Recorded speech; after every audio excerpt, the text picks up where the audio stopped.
We've played a lot of great basketball this year, and no more than the last 2 weeks. I mean, we've won 4 of the last 5, 3 in a row on the road. We're playing at a really, really high level, and it starts with our defense. When we're disruptive on the defensive end and we're putting other teams in crowds, we got the best defense in the league, and that turns into the best offense in the league and an elite process. I've loved how our guys have been playing, and I've loved how they've attacked our process of preparation, and it's been a phenomenal year. I mean, who would have thought, 6 months ago, or actually 9 months ago, these guys hadn't shown up yet. It's June, and we lose 5 guys, that had a major impact on the 22 championship. A bunch of newcomers, a bunch of new roles, and we'd be sitting on our 5th, 20-win season. It's exciting, and I love how those returners. I mean, those guys who took on new roles, those upperclassmen from Johnny to Q to Anthony Roberts, have really been connectors from last generation to how we operate, both on and off the floor, how we play the game, and how we manage adversity, and it's set us up, to be playing our best basketball at the end of the season. When you look at Robert Morris this coming Tuesday, obviously coming off a win on Saturday against them, what do you change, if anything, just to make sure you have the same exact result you did as Saturday? Well, they took advantage of us in some ways. I mean, they came in and they did some things that were unique, and so we've cleaned some things up and have some different ways to defend some things. We also have some things in our pocket.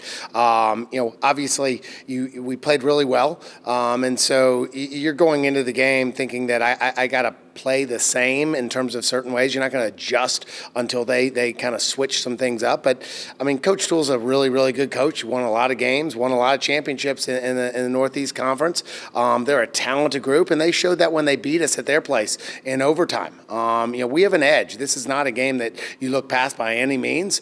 We've seen that in this league right now. I mean, there's 1 through 8 where there's 4 games that separate first place through 8th place. And then, obviously, you've seen with the 9th and the 10th place teams that have defeated us, and that's a situation where it's anybody's game. That's what's beautiful about mid-major basketball is, like, you got to bring it every single day, and there's very little margin, and this league is really, really good this year.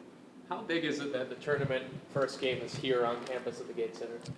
Honestly, we play really well on the road, so I don't really think one way or the other. I mean, I like it for our fan base. I think it's really cool that we play home sites. The first 2 rounds, I love that. I mean, back in our Summit League days and going out and having a tournament feel with, all 10 or 11 teams, I think that's special in its own way. But I like how the Horizon League is doing. I mean, to bring our fans tournament play, bring Fort Wayne tournament play. We're trying to build our brand, build our program one person at a time, and to bring high-level tournament basketball, March Madness, to our arena and to Fort Wayne. I think that's really cool. That goal of winning the whole tournament and getting into March Madness has to linger over these guys, but how do you keep them focused on just one matchup at a time? Well, I mean, that's where January was really powerful for us. I mean, that's where it impacted us. And, we obviously played elite November and December, our best Division I start, actually the best school start in school history, 13-2, and then face some adversity. And in those moments, you recognize,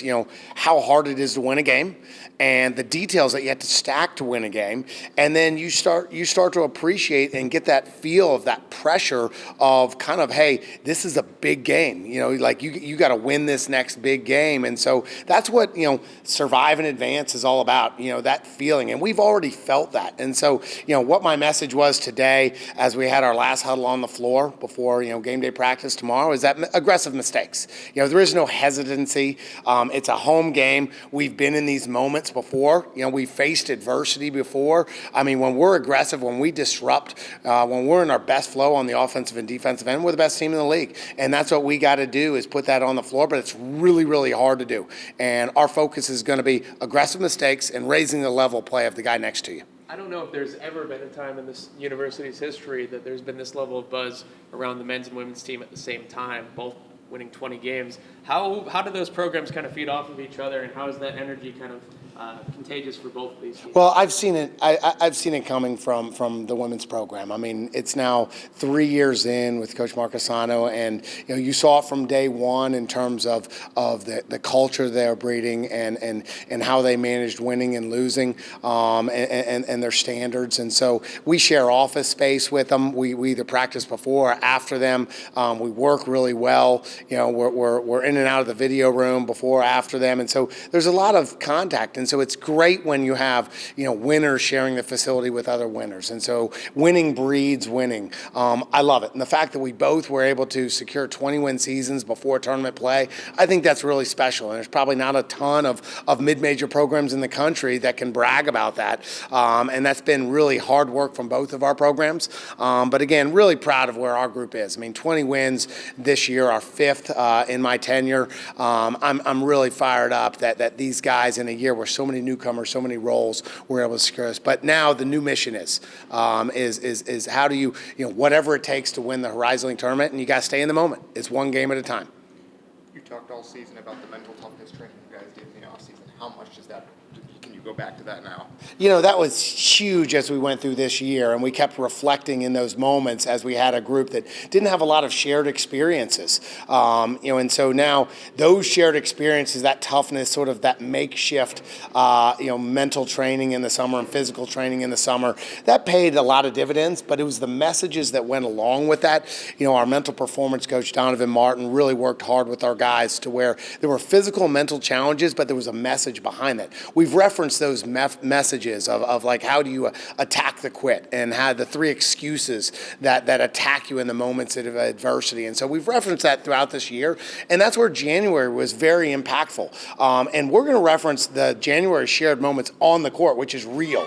I mean, real moments. You guys are covering us after we've lost a game, 2 games, 3 games, and what that feels like, and the gut feeling of losing in overtime at Robert Morris, losing a home game, and then having to go into the media and then see your family and friends and go back to the apartments. Those are all real experiences that our guys get. And so that's where we're able to use the message and our training in the summer to now manage that to where we're playing our best basketball at the end of the year. And so, everybody wants to avoid adversity, not us. That's not how you build champions. Champions use that adversity to grow, and I think our guys have done an exceptional job with that this year.